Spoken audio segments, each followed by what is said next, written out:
abruptly. This is Good evening, ladies and gentlemen. That was my third take at getting us started. Good evening, gentlemen. You're officially on Boyz on the Box. You're on a call with the boys. Podcast, yeah. We have just got done dropping off a patient, saving another life. No Doing big deal. what we do best. Literally 2+ hours away, so we've got quite a long car ride ahead of us with a very small list of things to talk about because we really didn't plan anything. But we just got done talking about some good shit that you guys would have loved. Yeah, but we didn't start recording, so we're probably going to miss out on that one. Know that you would have loved it. We're talking about relationships, girls, and the next I was gonna say victim on your hit list, but I'll just stop saying that. Every time you say victim on a hit list, you get in trouble. Yeah. Or not even in trouble, but like random girls walk in and just give you the dirtiest look. It's just it's a bad saying that I need to take out of my vocabulary. They're just like, oh my god, that guy's an ant. Fuck. Well, now we picked back up. I don't know where we were in the conversation. We picked back up where we left off. To make a long story short, phone call. A hoe will naturally turn herself into a housewife when she gets a good guy. When she finds that person? When she finds that alpha male that she wants. You know what I mean? She doesn't want to downgrade. Now it's an alpha male. So first it was that guy, now it's an alpha male. Well, that guy, you could just boil that down into alpha male. Alpha male is a term a lot of people can relate to because it's just kind of like the top guy in the top guy in the food chain. You know what I mean? She doesn't want to downgrade. I feel like not all girls want an alpha male, though. But alpha male is like she has to look at you as an alpha male. It doesn't mean you have to be like. It's just a term. You don't have to be necessarily the richest guy or the coolest guy, but she has to look at you as like her alpha male in a sense. You know what I mean? Like she can look at you as the coolest guy in the world or her favorite guy or whatever. It's just like she has to look at you as better than all the other guys. I don't know how to explain it, but alpha male is just a general term, not literally like the asshole alpha male who slings hella dick. Slings hella dick. I love your terminology. You should really write a book. It'll be called Zeb's Book of Quotables. Oh, I got a lot. I know you got a lot. And they're really just a lot of other people's quotables. This is going to be a whole plagiarized book. Hey, but I mean, as long as they haven't trademarked it, it's not really plagiarism, right? Right. That's debatable. I don't actually know. But, long story short. How did we get into talking about hoes into a housewife again? Oh, shit. When I post a naked girl on my Snap, do you know how many more naked pictures I get? Way more. You would think girls would be like, I shouldn't send him stuff because he's going to screenshot it and expose me. But they send more. It's the weirdest thing. Women, they don't make sense. Yeah, those aren't housewives. Mm-hmm. Those, they're showing the goods to everybody. Those are a free sample. That is not even test driving the car. Yeah. That is, they're on the... Oh, shit. Yeah. They're just giving everybody a test ride. Doesn't know how to drive and talk at the same time. But... You said you had a topic you wanted to discuss, the curse? There is a single topic that was supposed to be talked about in our very first episode. And it really boils down to superstition in the workplace. Right. All right. Or, there can be superstition elsewhere and all this. But everybody knows and loves Chick-fil-A. All right. Everybody. And I am risking my life by just saying that name tonight. Risking our life. You're right. If I die, you die at this point, unless it's a massive heart attack. But as far as the crashing the ambulance is concerned, because that's definitely the only thing that can happen as you speed again. And the only thing that can make this shit work. Yeah, exactly. The curse of Chick-fil-A is what we've been calling it. So we had this weird string of events where every time either Chick-fil-A was said out loud, mentioned, talked about, went there on our lunch break to eat, brought it to work, or even just basically thought about it, we got fucked over. Some kind of shit would happen and we would get fucked. In our ass. Literally no lube, no pillow to bite down on, just miserable. Yeah. Rough time. Real rough time. And I don't want to say I think the curse is broken, but it's getting there. I don't know if it was more of like a curse or like we just had to pay our Chick-fil-A dues, like a probationary period, We had to suffer with the Chick-fil-A for so long, and now it's okay again. Because I will tell you, I love their little Oreo cookies and cream milkshake thing. Oh, I just love their employees. Their employees are super nice, and they give you free shit. Their food, you know, they do. Their food is good, but I just enjoy the employees. There are few things better than a spicy chicken sandwich with no pickle. No, a few things. Oh yeah. Small list. Just like vagina ending, and yeah, exactly. You know, but there's nothing better than ending a shift with a cookies and cream milkshake and a spicy at 7 in the morning. You know, that's when I don't get the chicken sandwich. I rock the breakfast sandwich, add egg to it, eat my little hash browns and a milkshake. I had egg, cheese, and bacon, and it was overkill. So overkill? Yeah, cheese and bacon? Yeah, it was just a little too much. Yeah. So yeah, just stick with just the egg. That's a little too fancy for early morning. Pro tip. Yeah, if you've never gone to Chick-fil-A, you're missing out. No, we're not sponsored by Chick-fil-A. We're not getting paid. I wish we were. That would be the only sponsorship I think I'd ever want in life. Like, it's Chick-fil-A. I'd be ready to retire if I could just eat there like every day for free. That would be dope. I would get real out of shape though, real fast. I would order the same thing every damn time and have way too many milkshakes. Spicy with no pickle. So let's talk about some of the stuff that's happened when we've talked about or even brought Chick-fil-A to work or something. I want to say, okay, so the famous Zeb hitting a non-moving building night started with Chick-fil-A. Is there such thing as a moving building? Like kind of, you see sometimes like the portables on the big trucks on the freeways. You know, that's kind of a moving building. A motorhome, that's a moving building, kind of. A moving home, I don't know if that counts. So we started a shift, had a call, you know, we had like an hour for the call, so we were chilling. It started raining hella hard. Me and Zeb had the great idea, let's go get Chick-fil-A. All right, so we bust ass to Chick-fil-A. They shoot us a message right when they were there, say, hey, the call got moved up a half hour. So we're like, fuck. We grab our shit, we dip down the road. My dumbass, in all the rain happening, takes the wrong exit on the freeway going down the wrong section. You have a great memory. I do remember this because I was so pissed that I took the only time I've ever gone the wrong way on a call. And literally extends our time by like 30 minutes. So I'm like, hey, dispatch, I done fucked up. You know, I took the wrong freeway and there's an accident en route where we're going. So we're going to be like 20 minutes late. Thankfully, cool dude, wasn't mad at all. I was like, don't worry about it. I always go the wrong way when I'm trying to be on time for something. Yeah. You know, looking back, he was probably trying to make fun of me, but I understand. It's okay. A little subliminal. You know, yeah, a little quiet backhanded compliment, you know? Like, yeah, I'm always late when I'm supposed to be on time. You know, when I have a deadline, I'm always off. You know, whatever. I always fuck up when it matters the most. Yeah, I always do the wrong thing at the right time. But, so we get there late, we take a call, it's deep out in an area I've never been to at all. Am I driving? Yeah, I'm driving there. So we get there, you know, this was the night when the nurses was like, hey, are you sure you don't want to stay? And I'm like, which one of us are you talking about? Either one, yeah. You have great memory. Dude, I do have great memory because that's when we went to Starbucks and I lost my debit card. We played Mario Kart in the front seat while we were on our lunch. This is all the same night because you're driving back from Starbucks and you hit the building. I could have sworn, but I hit the building in the afternoon. No, it was dark. It was literally at like 7. It was our 4 to 12 on a Wednesday.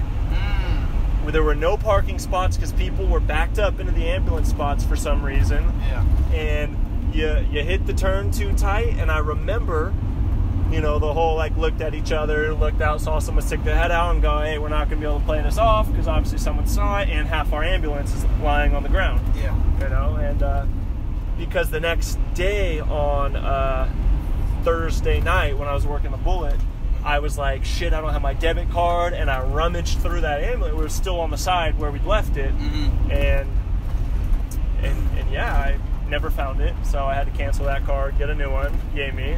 But Chick-fil-A led to that.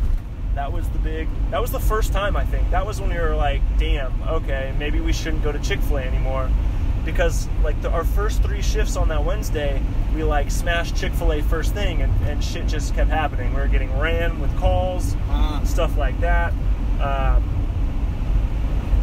That was really the only one I remember besides the NICU call. Yeah, I don't remember. I don't remember the details. I just remember was clockwork. we always got as fucked. Soon as we said Chick-fil-A, literally 30 seconds had gone by and we got chirped saying, "Oh, you're going to get held over for about 2 hours because you need to run with nurses and this little patient, little one." And that was brutal. And every time I'm with Gary fucking says Chick-fil-A, and within 3 minutes we get a chirp. And I work on the night shift with Gary, so we're just trying to hang out and not have to do stuff because it's 2 a.m. And to make a long story short, fuck Chick-fil-A. Is that the message we're? Yes and no. Like, can there be something wrong? Is it because Chick-fil-A is so good that it curses us every time we get it? Because I eat there like 7 times a month. I'm developing the ambulance body here. Yeah, literally 7 times a week. But is it because it's so good that, it's got to check and balance like karma, balance the scales? Something so good, you got to equal it out with something shitty. Bring it back to normal. But, what do you think? I don't know. Are you superstitious at all? I'm not. I think it's just coincidence that we always get fucked over. Yeah. But I don't know, the more it happens, I don't know. Yeah. But I'm not too superstitious. We had our first time Gary said Chick-fil-A out loud. And I was like, dude, why'd you have to do that to her? And nothing bad happened the rest of that night. Yeah. And it was real scary. I felt real. What are some other like superstitious stuff that are like famous? Well, that's like you never go into an ER and say it's quiet in here. Okay. That's a bad one.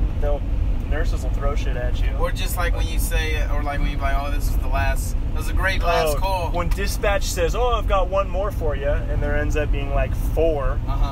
That's a bad one. Never get your hopes up in EMS, really. Like as far as, oh, we've only got one more. Besides a call like tonight, that's literally a 6-hour round trip. Actually probably longer. It's probably closer to 7.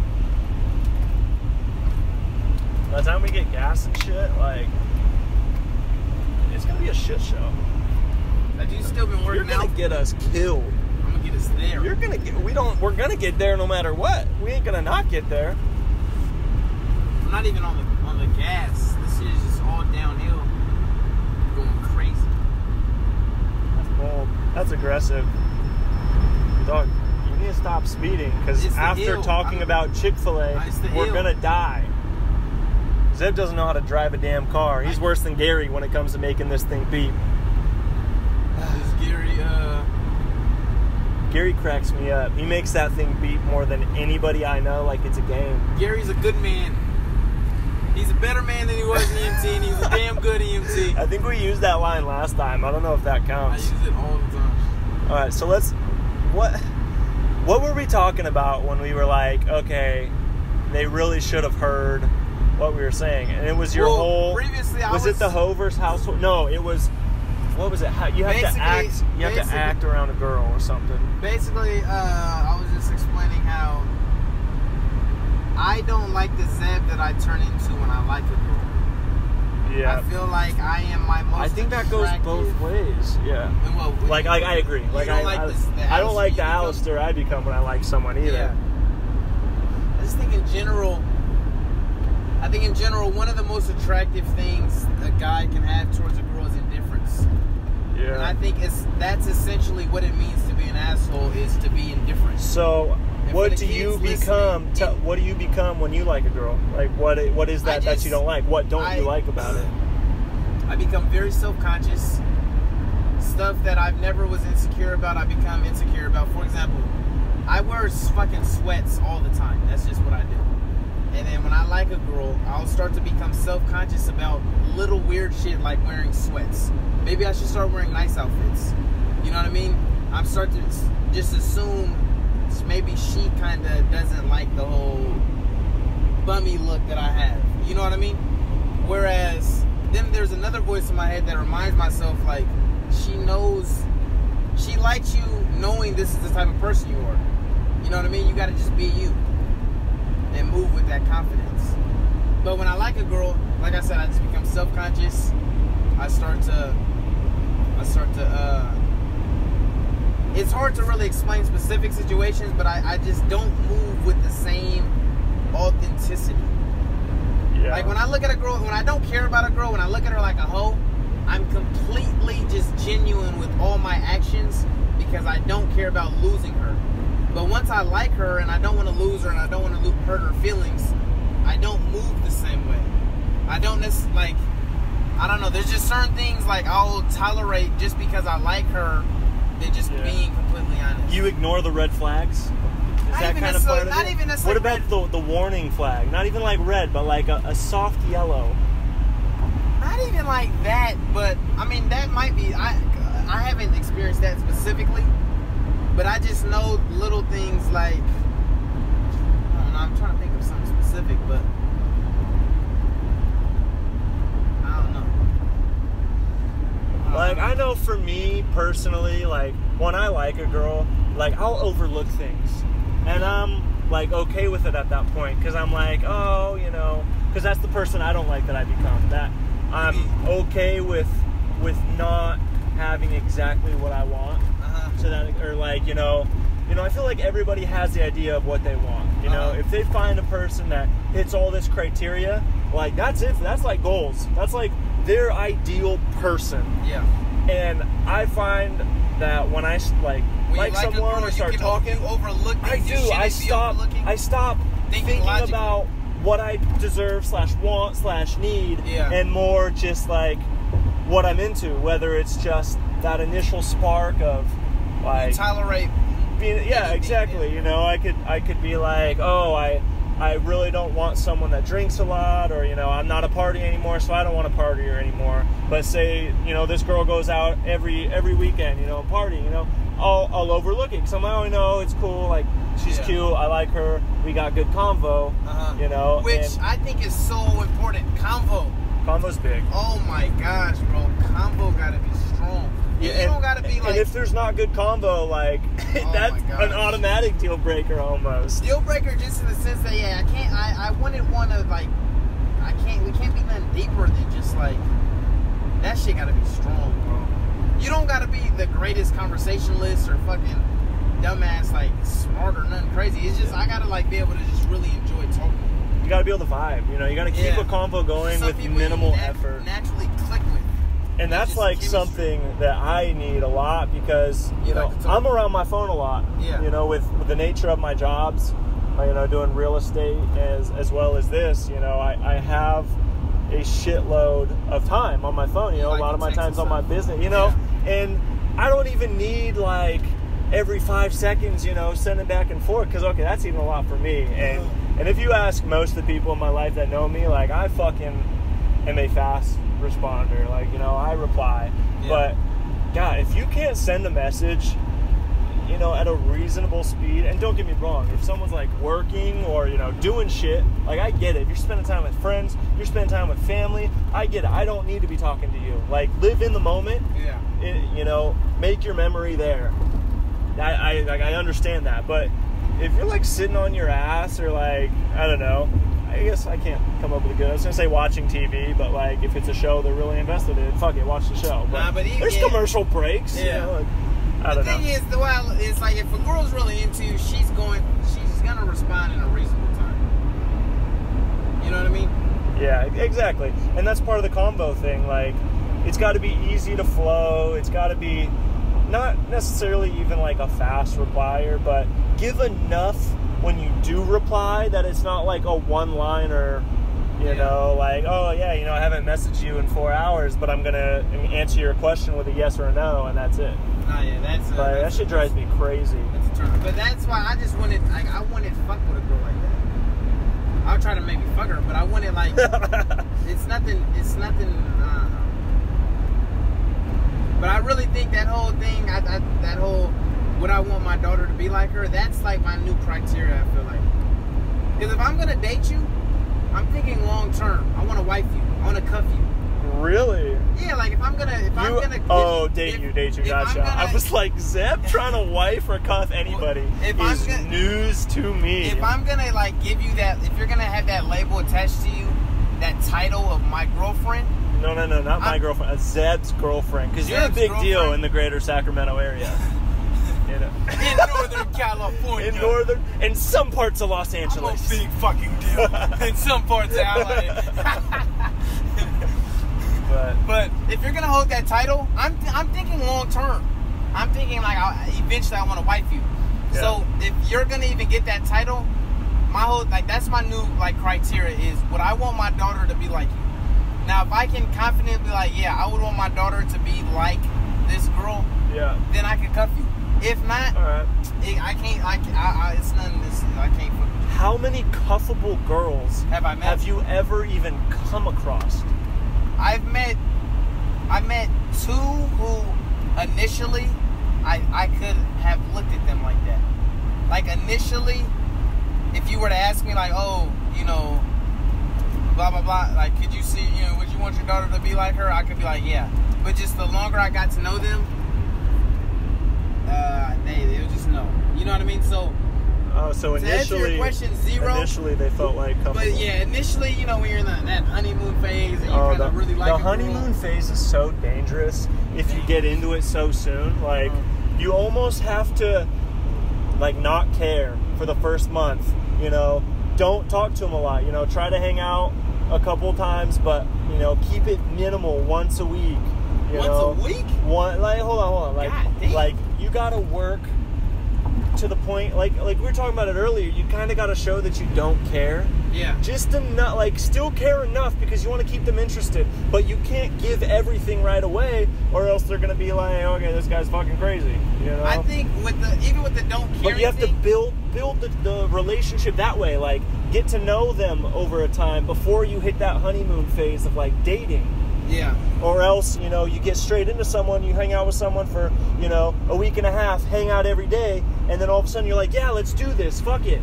And then you get a week-long honeymoon phase, and you're like, what the fuck am I doing? This isn't what I want or how even with the not caring, I think it's not a matter of not seeing them, because I can see a person every day. Yeah. I can too if it's the right person. I don't know. I think a person can just tell when someone's clingy or needy. Yeah. And that's what's super unattractive. You can still have that, detached indifference towards them and still enjoy seeing them every day, or, you know what I mean? Without being, clingy about it. If you're free and they're free and it just so happens y'all can create time for each other, then make it happen. But if it's an inconvenience or something, then it's it's just... Do you think it's important for a girl to make a guy hold out as far as having sex? It's important for a girl to hold out before having sex with a guy?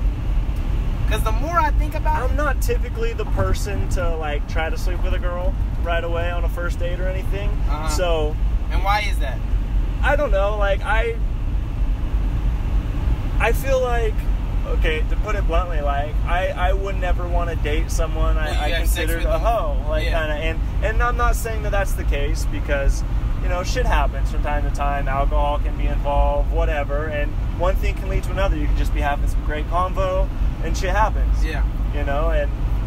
Basically, if you have sex on the first date, in your head, you're going to think that she's a hoe, kind of. Well, and to put it out there, I have dated girls that I have had sex with on the first date. So I'm not saying, it's a hard no or anything. But that goes to your question that you talked about. Would you want your daughter doing that? Yeah. And I don't know. I mean, I can't say no because I've done it. I have dated a girl doing that. So. But in general, even though you've done it, do you think girls should hold out? I was really wondering what the original question was, because I completely forgot. Should girls hold out? Yeah. I don't know. It's up to them. It's up to their personality. If both people are in the right place at the right time doing the right thing, I don't think it's going to matter. I think they're going to make it work regardless, or if it's not going to work, it's not going to work. Yeah. I feel like girls spend too much time focusing on how long they should make a guy wait, instead of focusing on how to keep him once he gets it. And I think that's what really matters, is how to keep him in. And so many girls, I feel like, and this is really something I got, there's a YouTuber named Hot Damn I Rock who's hella dope, but basically he was saying how, before you let a guy fuck, he has to, in a way, kind of he has to prove to you that he's worth fucking. And he has to bring these more or something. He has to bring like these likable qualities to convince you that you want to have sex with him. For example, whether it's he's charming, he's funny, he's whatever. You know what I mean? Like he takes you on a date. It's comforting. He has to do these shows things. Value. Yeah, he has to do something to make you want to fuck him. Okay. And it's like basically what he was saying is, let's say you wait 30 days or whatever. Yeah. In those 30 days, I've showed you why I'm worth fucking you. Whether it's, you know, every day I'm pulling out the chair and showing you I'm respectful, and I'm making you laugh, showing you how funny I am, and I'm just doing all these different things to show you why I should fuck. And basically what he was saying is, in those 30 days, what have you done to prove or to show me why I should keep you around after I fuck? It's like most girls, they spend those 30 days focusing on, okay, let me make him wait, or let me not give it to him yet. Let me not instead, and they never work on their side of the bargain. Like our whole game is like, we're just trying to fuck, and so we're gonna do what we have to do to figure out how can we get into this girl's pants. That's why most guys are looking for sex. It's just the truth. Whereas most girls they're looking for love.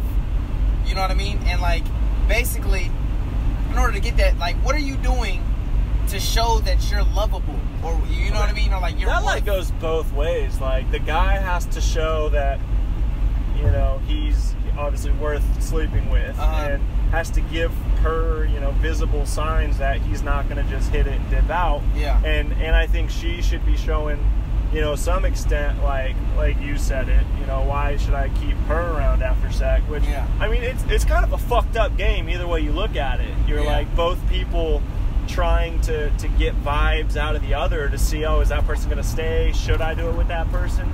So if you meet like your perfect ideal girl, you know, great combo, you hang out, she's attractive, you know, good kisser, you have all the same hobbies and interests to where just nothing goes wrong, you are 10 out of 10 happy, would hang out with her again every single time. Yeah.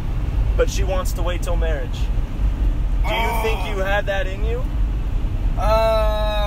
Give me your theoretical and like what would actually happen kind of thing. Because the thing is, for me personally, I honestly don't think I could wait. Just because, and it's a great question. But, well, this is what I could do. Okay. I could wait if I'm fucking other girls on the side. I swear to God, like, but this is what you gotta understand. This is how I would like spit game to her. Like, okay, I don't know how I would spit game to her, but my point is, it's like at the end of the day, I'm a man. Not that I'm a man, but I have needs. I want to fuck, and it's like. So you're willing to risk it with this perfect girl, just because you want to nut on some other girl? How do I word this? Because it's not even about the nut. It's about like, I think I could wait, honestly. But you know, I was thinking the same thing. I don't know, like it's so hard to even like. How can you even think about something like that unless the situation presents itself? You know what Andrew Schultz said, which I really agree with. He says, I don't know who the fuck that is, so I'm gonna say no. I don't know. I said he's a household name. You know what Tom Jenkins is? Just some random. He's like, I don't know who the fuck that is. But he said this thing that I really can relate to. He says, you don't truly know if you like a girl until you nut. And this other guy, Kirill, said the same thing in a different way. He said, you know you truly like a girl when you still want to hang out with her after you fuck. Yeah. And I think there's so much truth to that, because when it's so easy to want to hang out with the girl when you've never fucked her. It's so easy to just want to hang out with her, to give her time and attention, but do you still want to give her that same time and attention after you fuck? Girls don't understand post-nut syndrome. Girls don't understand the feeling after you nut and literally your whole entire mood changes, and you're like, you ever fucked a girl, you nut, and you're literally like, what the fuck am I doing? You're literally like, why the fuck did I do this? You're supposed to, before making any kind of life-altering decision or anything serious, you got to. Because we don't think clearly when our dick is hard. No. That's just the truth. Hormones hit, There's literally... And you're thinking with emotion and not logic. Yeah, facts. Which... And hot damn, I rock that same guy I was talking about, Kane Carter. Anyway, he said the exact same thing. He said, basically, why do men cheat? Men cheat because of hard dick. It's that simple. He's like, listen, we understand we shouldn't do it, but basically dick made us do it. Dick made us do it. Men do not think correctly when they have hard dick. I don't know if I could get away with that line. No, you probably couldn't, but it's the truth. Listen, dick made me do it. But my point to all of this... It's a horrible excuse, personally. And it is a horrible excuse. But he's a funny guy. But if you listen to the video, he was actually saying a bunch of good points. Man. But the way this comes full circle into what you were saying, I want to know if I truly love you until... Would I still want to hang out with you after I fuck? So listen, I understand if from your perspective, you're like, I'm trying to hold out. But at the end of the day, I can't know if I truly fuck with you. And I can't label you as my girl if I'm not fucking you. Because otherwise you're just a friend. And if you're just a friend, that's fine. We can just be friends and I'll fuck around and have fun on the side. And that shouldn't damage our friendship. Because look, if we're just friends and we're just getting to know each other, and that's truly what you want to do is get to know each other, then we should be able to do that while I get I'm not talking about getting to know each other. I'm talking about like, you met this girl. Well, I'm saying from her perspective, she's like, I don't want to give it up until I feel like we're married, right? Yeah. And obviously, until you're married, you're just getting to know each other, or you know what I mean? Like, you can't. You're not my girlfriend because we're not fucking. Like that's. You're saying you can't be someone's boyfriend if you're not fucking. No, we're just friends. That's literally what makes you a boyfriend. Literally, the title boyfriend. That's literally implies that I'm the only person you're fucking. Or if I say this is my girlfriend. Yeah. If you look up boyfriend in any kind of dictionary, that's the shit it's gonna say. That's basically what it means. Yeah. An individual who you are having sex with. If I tell you that, okay. Jessica, this random girl, we don't know her. But let's just say Jessica is my girlfriend. What does that mean to you? That means that, okay, that's the only girl he's fucking. Unless he's an asshole and he's cheating on her. Right? That's what you assume. I mean, no. I'm thinking just, in a relationship, committed kind of relationship. What does that even mean if we're not doing anything? We're holding hands? What the fuck? Quality time? Shit. What? Yeah, we're friends. We spend quality time together. She's literally you. If we're not fucking, you're basically you're you. Are you trying to sleep with me? You are driving. You're literally... Stop touching me there. You're literally Jason or Alistair. We don't do anything but just talk. Quality time. Quality time. So unless we're fucking... We're not in a relationship. All right, so all the ladies out there, if you're trying to get with Zeb, clearly, if you want to lock him down, you got to put out. Obviously. I've only met one girl who I cut off strictly because she wasn't like down. Or it's not that she wasn't down, but she was just, in my opinion, playing way too hard to get. Like I took her out twice on two different. Well, that two more times than you expected you needed to take her out before she slept with you? No, the thing is, I didn't even get a kiss from her. I've met girls who like, okay, they'll let me kiss first night, and then the second night, okay, you might grab a little ass. Then it's like third night you fuck or whatever. But this girl, the first night we went out, then she literally was like, yeah, you're not gonna get a kiss, blah blah blah. I was like, that's cute, whatever. Then the second time she came over to my house, and the same shit, I didn't even get a kiss. So by then I just cut her off. I was like, but she was cool people. She actually hit me up. It was fuck that bitch. But long story short, I think she moved out to Europe or something. But she's cool people. Though. I ain't gonna lie, she was dope. But I just to answer your question, I would just kind of spit game to my girl like that. That girl who wants to get married. I would explain to her that whole scenario of like, look, I can't label you as my girl if we're not fucking, and so because of that, that's fine. We can get to know each other. We can do all the cute shit, hang out. Talk 24/7, but understand that I'm gonna be having casual sex on the side. It has to happen. Damn. We need to make you a fucking list of requirements. And I can't know if I truly like you until I have sex with you. I have to know that after I nut, I still want to hang out with you. What if... Think about all the girls... I feel like you can work around that. What if you fucking nut before hanging out with her? And you're, like, still there, like, okay, fuck, like, I'm Jack still... off before you hang out with her? Yeah, like, oh, we're gonna meet in 10? Cool. Whose team I'm leaving in 7. Are you on her I'm team? curious. Or no, my team? I'm on your team. But I want to give the people what they want to hear, and that's two different sides to this shit. Two different perspectives. We don't need more Zebs. Okay, so let's say we don't need more Zebs in the world. We need good men. You get everybody listening to this thinking, oh, well, fuck that. There's never going to be another relationship in the whole Sacramento area. Yeah, we're just going to create a whole bunch of whores. Oh, man. That's literally what our channel... That's what's so great about our channel, is that we make whores comfortable with being whores. Dude, our channel's 90% men. No, I'm talking about the minorities. Now, as far as this... Wow, all right, whatever. 90% men, you think that's our ratio? No, it's probably better than that. We got a couple hoes in here. Yeah, like 7. 7 girls. Yeah, at least 7 girls. Solid 7. Yeah. How many subscribers? I don't know, like 600, but like 7 girls. One is my mom. Yeah, it's just... So, shit. But, she's gonna smack me for listening to this one. Now, my mom literally watches and listens to everything I post. That's awesome. It's ridiculous. But, well, if she hasn't killed you yet, like, I still probably have a chance. She's a little disappointed, but, you know, what can you do? Hey, when YouTube pays your bills, come on. But, what were you talking about? Oh, yeah, long story short. I don't remember. Are we still talking about if you find the perfect girl, could you marry her without sleeping with her? So basically, if she proposed the idea of, why don't you jack off before you see me? Basically. Well, not even that. What if you just took the initiative and fucking did it first? And I still wanted to hang out with her? Yeah. Then I would still hang out with her. You fucking do it, and you're leaving your house to meet her at the park 5 minutes away. Like, you're not with her, like, not 5 minutes drive, you're there. Like, you just finished. Does that count as, like, you still want to hang out with her? Knowing if you still want to hang out with her, you still have a good ass time with her? Technically it does, but it kind of don't. Because I swear to God, when I've never fucked a girl, I'm just willing to, even if I've already nutted and I'm not horny in the moment, I just want to invest more. I'm more willing to invest in her as far as time, just for the idea of potentially eventually fucking her. I gotcha. Huh. Like, the boys on the box, they talking about relationships. They're two single, lonely men. I know. Talking about relationships that they're never in. Yep.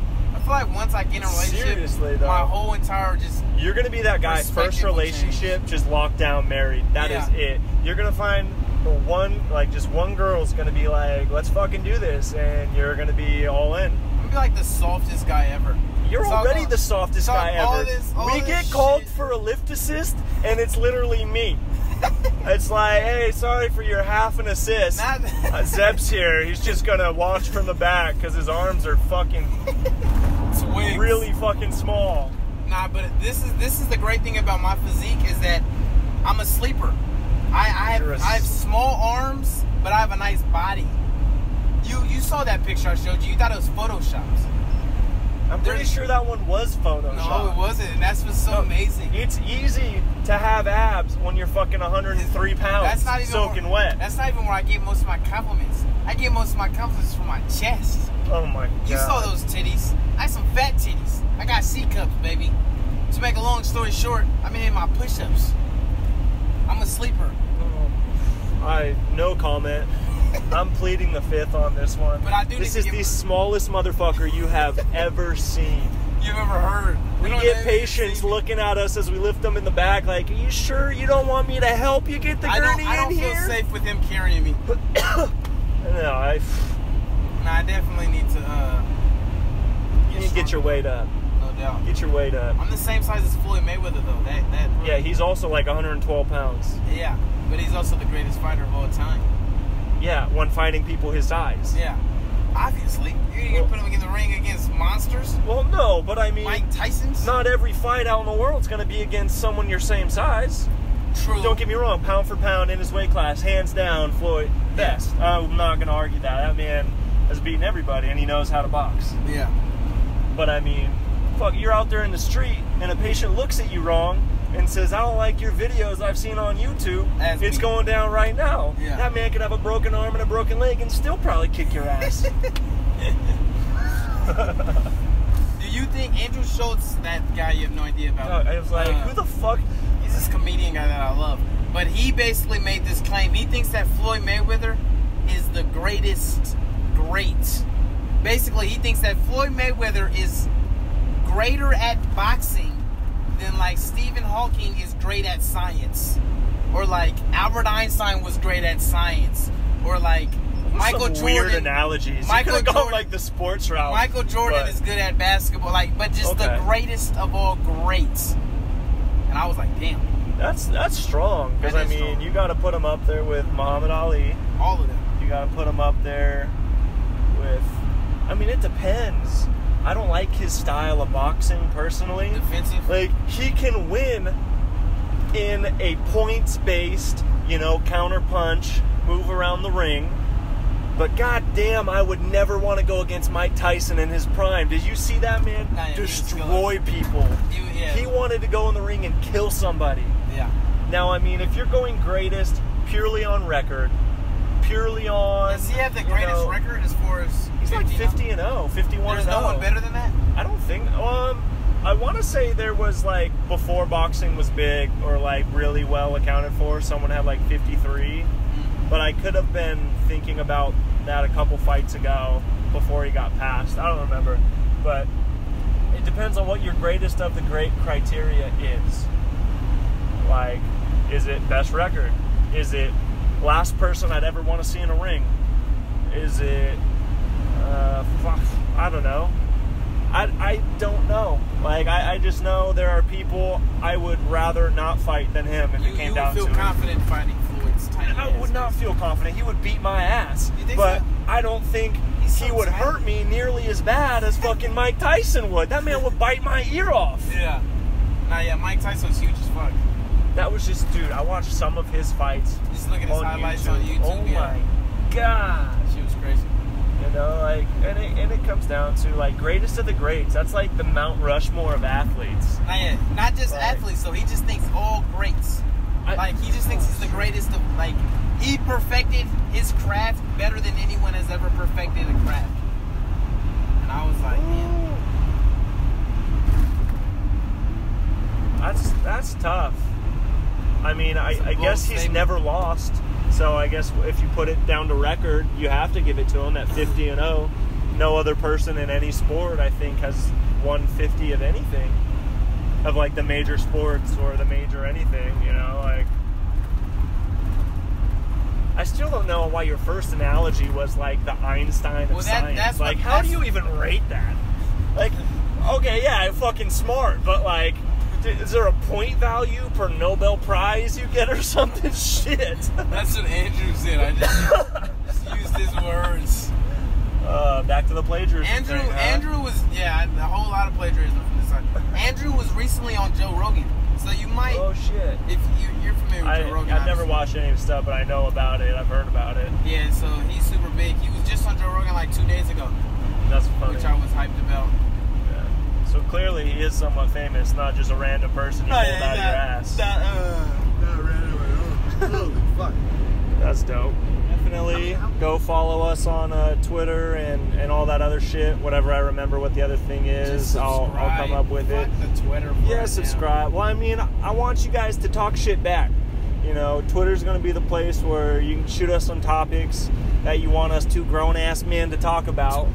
Fucking grown-ass men. Or if you guys got questions, we'll answer them. That's the thing. I want them to start spitting us topics. You know what? I put our Snapchats on there, too. Did you? So, I mean, obviously 85, and by 85 I mean 100% of the people come from your Snapchat followers, so it doesn't really matter.